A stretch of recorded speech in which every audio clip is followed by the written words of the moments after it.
So I was telling you about this ministry that I was involved in, and I stayed with it for years. I went to work. I would come home. I would read the books. I would memorize what I needed to. I would contact the people in my group, and I was diligent with that. And other than that, I was terrified to do anything. I lived in a constant state of anxiety and fear, and I wasn't really sure of what I was afraid of. And so the retreats would come, and I found that there were two different types of people that were involved in this ministry. Those that would pray for you. There were some that were moved by compassion and love and really wanted to help people. And there were others that what it looked like from my point of view was that they were very in the militant. We are here, we are driving out demons, we do not care, and it's just militant style. And often they would call out things and say, come up if you struggle with fear. And I lived in fear, so I always would go up, and they're like, what are you afraid of? And I'm like, everything. I'm afraid of everything.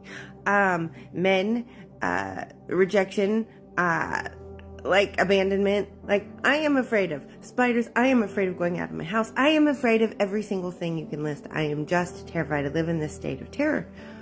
And they would quote scriptures back at me. Perfect love casts out fear. There's no reason to be afraid, which just would make me feel like I am not doing what I'm supposed to do. And apparently I'm not believing God enough, because if I believed in God, then I could get over this fear. And what is my problem? And it would just send me down this cycle. And there was a few times that I would go up for prayer, and there would be an issue that they were praying for. And it would just hit a chord in my soul, and I would just start crying. At this point, I still do not know my diagnosis. I still do not know that there are other parts that are holding stories that I don't know, which is probably why I was afraid. I was feeling the fear, but I did not have the knowledge of why I was afraid. So I just start crying, and I literally just sat down on the floor and I was just sobbing. And there was a gentleman, and what's interesting is I don't really trust men, or I should say I did not really trust men at that time, but this gentleman I did. He had so much kindness and so much compassion, and he was with me when I was being prayed for, and he actually just knelt down by me and just had his hand on my back and was just praying for me and just saying, just being a comfort. And I would look up, and he had glasses on like mine, and I could see tears rolling down his face. And there was something that connected with me.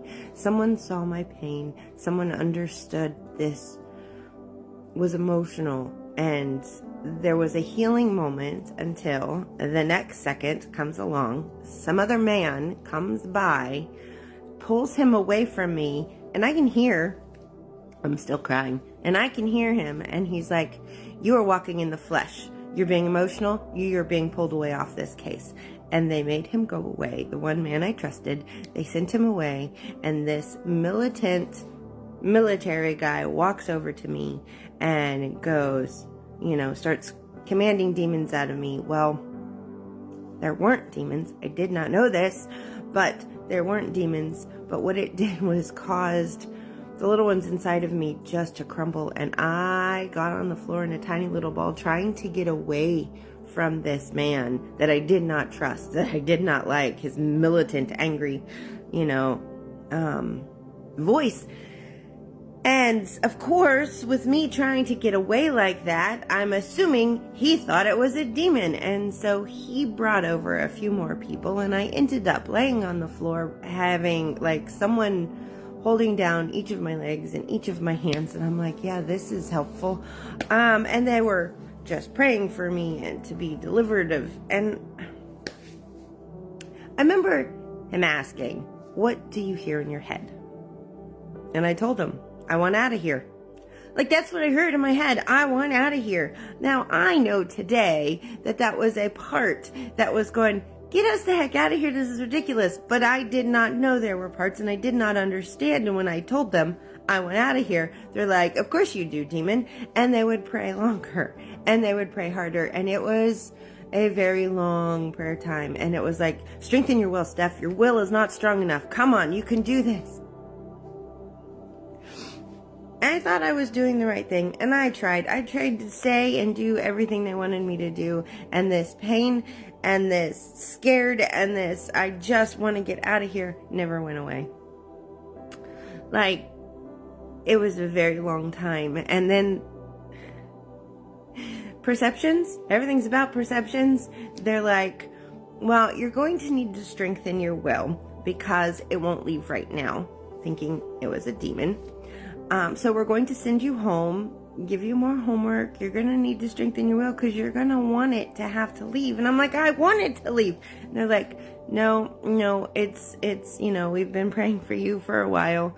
We're going to send you home with this. And my thought is, okay, I'm terrified as it is. I'm scared to go out of my house. I'm scared to go anywhere. Now you're telling me that I have a demon inside of me that God is not strong enough to get rid of, that the 5 of you are not militant enough and in enough authority to cast it out. And you're going to send weak little scared to death me home with this thing? Like, talk about absolutely freaking me out. I was. And see, the crazy thing is, that happened a lot over the next 6 years. Things like that. Different things like that.